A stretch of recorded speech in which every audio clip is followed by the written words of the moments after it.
अगे चलिए नाजरीन तुहानू दसीए कि अनमोल और पिंकी दे मुकदमे दा केस तफ्तीशी ते वकला दी अदालत पेश ना होए। खातून judicial magistrate Karachi central jail तो वापस चली गई।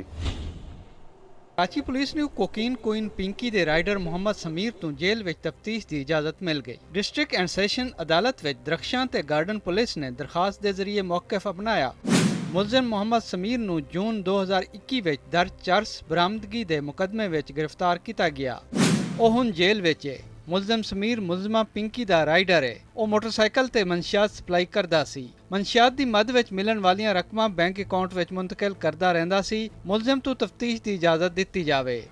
अदालत ने पुलिस नू 2 मुकदमियां विच मुलजिमा पिंकी दे सहूलतकार दी गिरफ्तारी ते तफ्तीश दी इजाजत दे दित्ती ते हिदायत की कि मुलजिम तू सेंट्रल जेल विच ही तफ्तीश की जावे।